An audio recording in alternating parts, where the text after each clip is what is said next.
Sentence has been reached in the trial for Hollis Daniels. The young man learned this evening that he will spend the rest of his natural life behind bars and avoid execution. Hollis Daniels, a typical teenager with a weapon, escalated a simple security check into a shocking murder case. Let's break down the details of what transpired in simple terms. On October 9, 2017, officers were dispatched after receiving reports of a gunshot and a weapon spotted in a student dormitory. The police were looking for Daniels, who was alleged to have fired a gun on campus. Upon arriving at the dorm room, they found that Daniels was absent, and his roommate claimed to have no knowledge of his whereabouts or the incident in question. For me, please. You remember me, right? Hi. Well, we're gonna sit down and talk for a moment. I asked them to come with me because we all kind of been working a little bit. Probably wondering what happened, and we're wondering what happened here. We have some routine paperwork we have to go over real quick.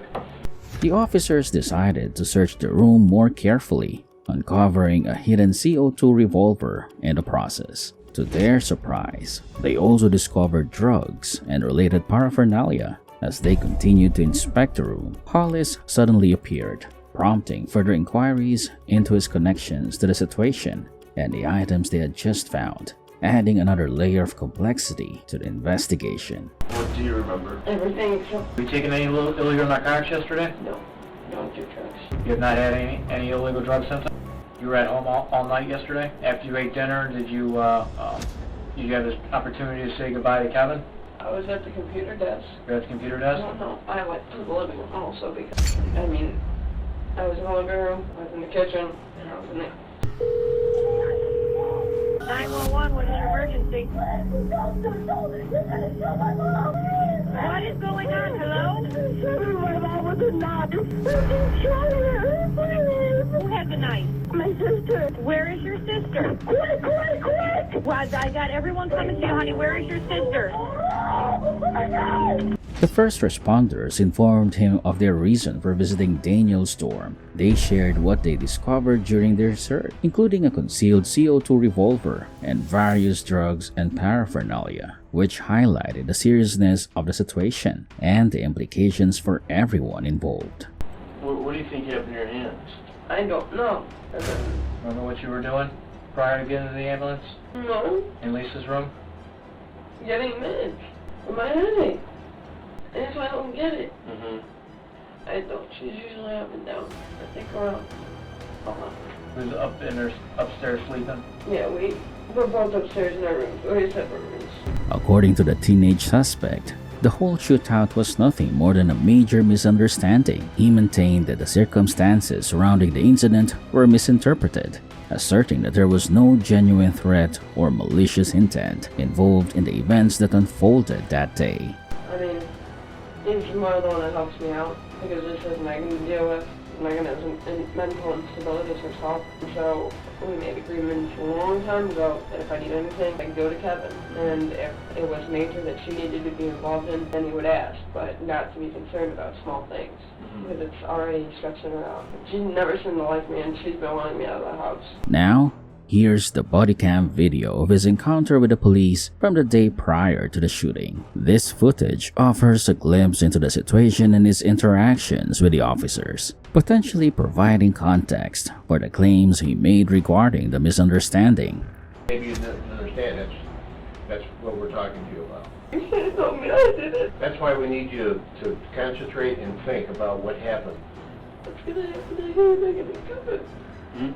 Even though he was allowed to leave at that moment, he was questioned again in this dorm room afterward. Investigators aimed to gather more information about the incident, looking for details that could clarify his role and the events leading up to the shooting. And find out what happened. I don't know. This is really bad. Yes. That's why we're here, trying to put it all together. Can I just...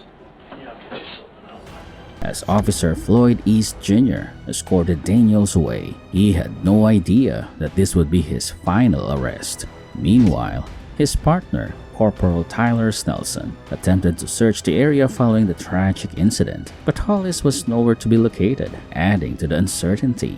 She has huge major issues, pulling up on me multiple times and hit me, and then claimed that I tried to stab her. She got mad about Laura not wanting her waffles, and I was buttering mine. She goes to hit me on my arm. I would have restrained her hands because she wasn't going to hit me more. I had butter knife in my hand, didn't have time to put it down, but it was spaced all over the floor. She's trying to struggle to get her hands away from mine, and by the time I have it, the knife is in between our two hands.